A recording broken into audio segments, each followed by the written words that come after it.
everyone. My name is Morgan Coslow, and I'm a diamond coach with Beachbody. I've been coaching for a little over a year. It was a year in August.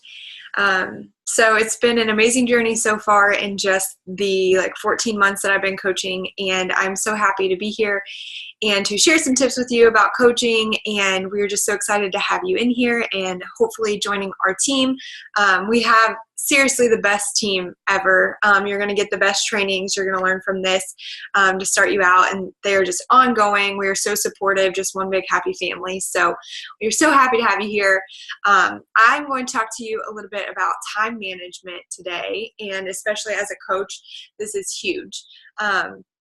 I was an athlete growing up. I was a gymnast my entire life, and all throughout school, practiced 25 hours a week, basically until I graduated college. So I have been practicing time management my entire life. So I'm excited to hopefully give you guys some tips that you can use as you move forward with your business and figuring out how to fit this into your schedule, because I know the world is such a busy place and there's just so much clutter and so much going on. So trying to figure out how to make this business work for you is really crucial. So that's the awesome thing about this business, is it looks different for everybody. You make it work for you. So I know when I signed up to coach, it wasn't a question of if I could fit this into my schedule. I knew that I wanted to coach. I knew that I could really do this thing if I gave it my all. So for me, just like anything my entire life, it was more of, when am I going to fit this in my schedule? What can I give up? Where can I plug in a few minutes here and there to make this work? So I think it's really important. Probably a lot of you are still working full time as you start your coaching business. I know when I started last August, life was crazy. Life was crazy. I had just moved to a new city about 6 months prior, so I was still trying to get the feel for this new place, wanting to go out and do things. I had a full-time job. That was like more than a full-time job. I worked more than 40 hours a week.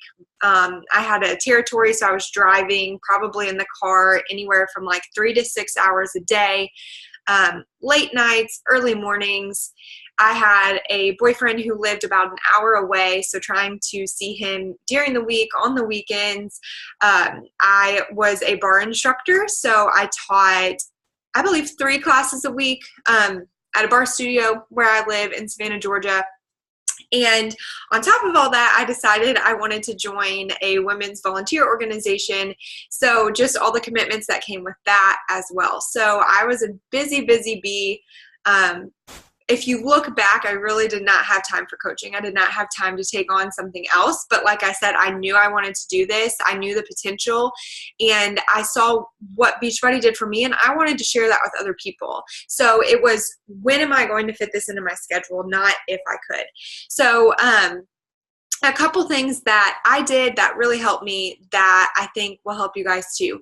One is, we are proof of the product. That is number one. We're not salespeople. So doing your workout, drinking your shake is so important. So you want to make sure, like, number one, you're scheduling that workout. You're getting that in every single day.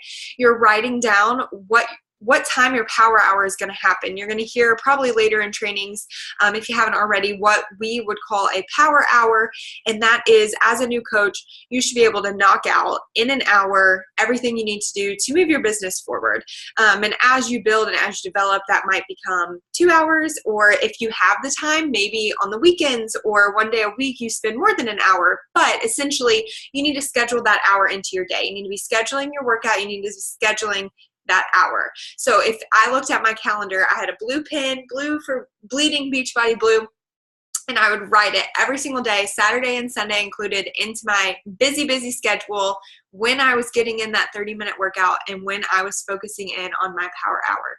So that would be my first tip, is schedule it, because a lot of times we put ourselves on the back burner, and if you think it's something that's just going to happen by the end of the day, it's probably not. So you want to dedicate that time, make sure you have it written down, makes it real. So that would be my first tip, is just to make sure you're scheduling those things.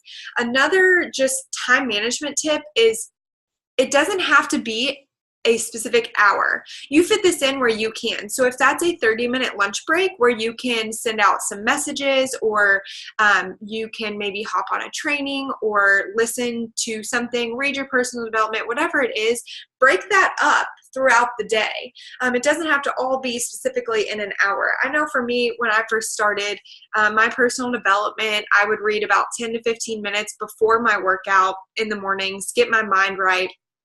So I would do that then. Then I would listen. Like I said, I was in the car for a long time, so I would listen to a lot of old archived National Wake Up Calls.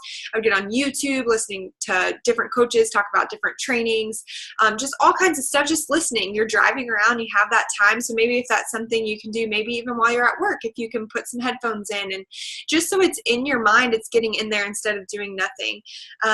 I would, when I was sitting at stoplights, I would add to my network. I'd be adding friends or finding new people, or on Instagram searching stuff while I'm sitting in my car at a stoplight. So it just looks different for everyone, but just know it doesn't have to be that specific hour. It can fit in however you want. So don't feel like you have to fit a specific mold with this job, but know that you do need to dedicate your time to your business, but fit it in where you can. Just schedule those little times in here and there just to make it work. And then when you do have time, like maybe you don't work on the weekends, maybe you don't have a family or something, so Saturday and Sunday you have to yourself, and that's when you can really dial in. Maybe schedule out some posts for the week so you have them ready, you have some text saved, take some pictures, maybe put on a few different outfits, make them fun, have that stuff ready and thought out so you can have those meaningful posts throughout the week to drive your business, to do that attraction marketing, and you don't have to put in a lot of effort at 7 a.m. You have it ready, you can post it, and you're good to go. So let me check what else here. Planning your posts, yeah. So making sure, here's a big one, you're working intentionally. I know for the first few months, you're going to feel lost. You're going to feel like, what am I doing? Am I doing things right? Am I not? And that is perfectly normal. It's new for everyone, and everyone's business is so different, so it's going to feel weird and off. But what I do have to say is you want to work intentionally. When you sit down to work, whether it's for 15, 30 minutes, an hour, you should be working. So no scrolling on your news feed, no checking up on people, like just kind of aimlessly doing something and calling it work. You want to make sure maybe you have a list of 10 people that you typed up real fast before you went to bed while you were laying, checking your phone. Instead of scrolling social media like you do before you go to bed, you're making that list of 10 people. You wake up the next morning, you spend that 30 minutes with intention, you're messaging those people, and then you're done. So making sure you're not just doing mindless things anymore. It's more, I had to get into the mindset of changing what I was doing and spending that time. So no more scrolling social media. Sadly, no more watching a ton of reality TV at night. Like, there were little things that I had to give up in order to spend time on my business. And you guys will learn that more and more as you go through this. But that definitely is a big one, working intentionally, making sure you're setting that time for yourself. If it helps to set a timer on your phone, I know that used to help me when I first started. I'm going to spend 10 minutes on building new relationships. I'm going to spend 20 minutes on inviting 10 new people. I'm going to spend 15 minutes on following up with people and messages in my inbox. So setting those time limits for yourself and just knowing exactly what you need to get done. And then the last thing that I just want to say for you guys, I hope this has been helpful, but something for me, I know when my life would get so busy, and sometimes it does, like you just don't have that hour in the day. So I know for me, the question that I think you should ask yourself, do the important things first. Message people first. Build new relationships first, and then you can go from there, because at the end of the day, you need to ask yourself, did I do something to move my business forward today? And that's just what you want to ask yourself. So if you're working with intention, you're scheduling those times that you're going to work, you know that you are coming in with a game plan, then that answer should always be yes. Maybe for that day, for some reason, something happened, your child woke up, or you had to run into work early, or whatever it is, and you only got to spend 35 minutes in the morning working on your business. And you should know that you did those important things first and you moved your business forward. So just thinking about that as you guys go. If you have any questions, I would love to talk to you more about time management. Like I said, this has basically been my life forever. So I just am so glad to share this with you guys. And I think that you'll see as you start getting into coaching more that you will be able to fit this into your schedule if you really are just determined to, and there's ways to do it. So I hope this was super helpful. Again, we are so excited to have you in this training and get you guys started on your coaching life. So that is all I have, and you guys have a great day.